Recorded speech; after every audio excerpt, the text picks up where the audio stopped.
So my friends, this is the all-new Fire 7 tablet from Amazon. It costs just $49.99 in the UK and the US. If you have it without small adverts on it, then you will pay a little bit more, just £10 more in the UK and $15 more in the US. But is this any good? Well, let's find out. So you can pick this tablet up in 4 colours. They are black, plum, sage and twilight blue. But I just call it black, red, green and blue. Whatever you want to call it is up to you. Now, inside the box, it's very simple. You literally just get the tablet and then a small box which will have some instructions in and also your charging point. Speaking of charging point, you're not getting a USB-C charger. It's a standard USB port, but you can't expect anything else at this price point. The 3 paper booklets you get, the warranty information, a quick start guide, and then information about what you can do with your Fire device. Now let's get on with the star of the show, which is the tablet device itself. Now this is faster than the previous version and it has at least double the storage. So let's open it up and have a look. And the first thing that you'll notice when you handle this is that it just feels a great size. That 7 inches just feels good in the hand. No comments, guys. But seriously, this is a very, very good size for a tablet. It's very portable. You can put it in a pocket and you can take it anywhere with you. The quality of the build, again, like previous versions, feels pretty premium. Yes, there's that thick bezel around it, but again, we're talking $49.99, guys, so you can't expect to have a bezel-less display. When you first boot up your device, you will find that it takes a little while to get set up. Now, it's just loading up, but it is quite slow. Now, I've quickened that process just so that you're not sitting around waiting for it. The next screen that you'll get will be the choosing the language screen, and you can also choose your regional format. After that, you'll then need to go into the Wi-Fi settings and make sure that you sign in with your Wi-Fi account. The next thing you need to do is hook this up to your Amazon account, and that again is straightforward. Just put your email or mobile number and then your Amazon password. You can then obviously just wait for it to boot up, and it will probably ask you to install some updates,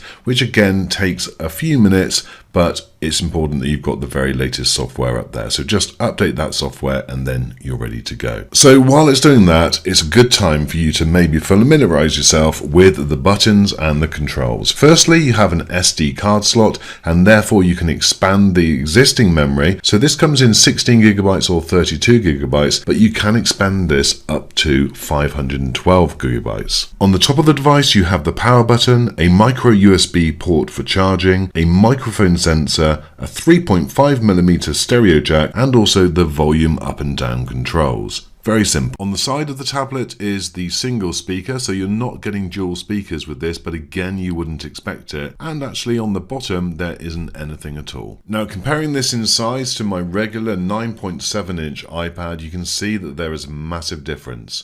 Now, this is good and bad in some ways. Obviously, you're getting a smaller screen. You're paying obviously about 5 or 6 times less, but also you're getting a lot more portability. This is something which you really can take anywhere with you. Just a little tip, guys, don't worry if the first installing system update takes forever. For me, it did too. You just need to be patient and it will take a little while. It is downloading and installing quite a large file. The cameras on this device are not the greatest. There's 2 2-megapixel cameras, front and rear, and you can record in just 720p HD, not the full 1080p.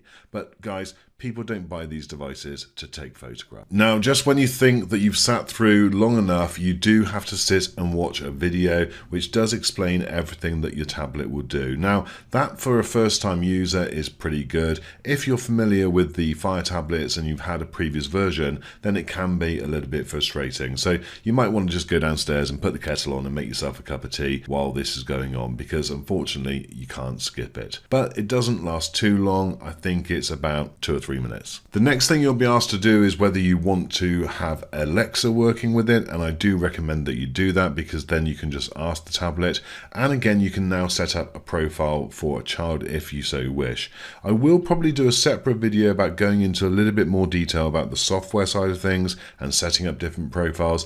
Give me a shout in the comments box if you would find that helpful, and I'll certainly plan to do that. Okay, you can now have to be careful just that you don't go and buy something that you don't want. want, because it will offer you things like Kindle Music Unlimited and things, and if you click yes, you've already signed in with your Amazon account, and then you'll go ahead and purchase it. So just be careful on that.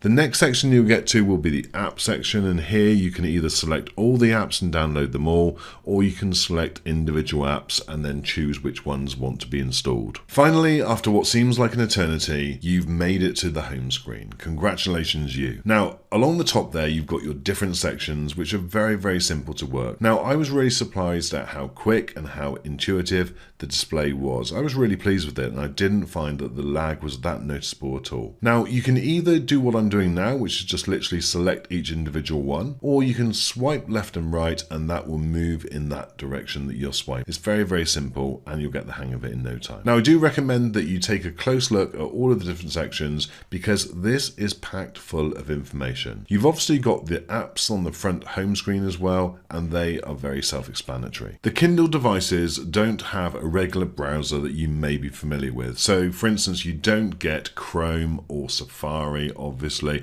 It's got its own browser, which is called Silk, and I don't dislike it. I think it works well. You can still do things like pinch in and out and make it zoom, and it's pretty responsive, so it's absolutely fine. But if you are looking for Google Chrome or something like that, you're not going to find it, so you just make sure that you're using Silk. Now, if you're a member of Amazon Prime, you've got direct access to all of that content, and I really do recommend that service. My friends, I am not being paid by Amazon to say anything about this device. I bought it with my own money, but I do recommend Amazon Prime. I bought Amazon Prime myself, and I really enjoyed the delivery service as well as all of the content that you can get. Now, I will leave a link in the description for this device and also for joining Prime. That is an affiliate link, so it does help out this channel. If you are considering using and buying one of these things, then please do use that link. And if you are a member of Netflix, then you can download that app. In fact, I think it's already pre-installed, and you can literally just log in and watch all of your Netflix content. There's no problem at all there. Now, you don't actually have to go into the settings section in order to access some of that material. You can just swipe down from the top of the screen, and in here you'll be able to change the brightness of the display. You'll also be able to lock the screen in a certain mode, whether it be portrait or landscape, and you can have Alexa hands-free set, and you can access things like your Bluetooth settings and all of your Wi-Fi devices as well. One of the main reasons people get these devices is it's a cheaper way of watching a second TV on a smaller screen. So if, for instance, someone's watching it on your main screen, you can watch it on something like this. And for $49.99, that's not a bad idea. Now, here in the UK, you'll be pleased to hear that you've got access to BBC iPlayer, ITV Hub, you've also got 4OD and 5 on demand, and you can access things like Sky Go as well. Now, I know the question on all of your lips, will I be able to access all things text videos on this device? And it's good news, guys, yes you can.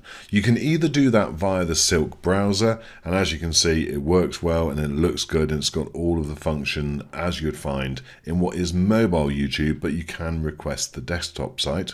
Or if you wish, you can then access an app, the YouTube app, from the Amazon App Store and download that and then access it through that. So you've got access to my content and all of your favorite YouTubers in a number of different ways, so don't need to worry about that, my friends.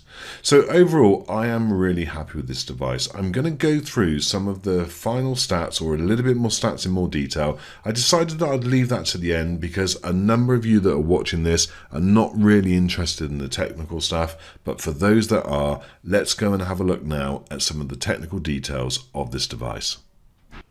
Okay, so this has a 1024 by 600 resolution screen. That's 171 ppi, 16 gigabytes or 32 gigabytes of RAM, but you can extend that via the micro SD card slot up to 512 gigabytes. It has a quad-core 1.3 gigahertz processor with 1 gig of RAM. The battery life is reported to last up to 7 hours. There's a front-facing and rear-facing 2 megapixel camera, which can record in 720p. Okay, so this has dual band Wi-Fi, it has a single mono speaker, built-in microphone, and it weighs just 286 grams. The measurements are 192 by 115 by 9.6 millimeters, so it's pretty small. The price, as we mentioned earlier, is UK price of $49.99, the same in the US if you have the advert version, and it's $59.99 in the UK and $64.99 in the UK without the adverts. Now, those adverts don't really interfere, so if I was you, I would save the money. I really do think that this is the best value tablet out there at the moment at just $49.99. It really does pack a punch.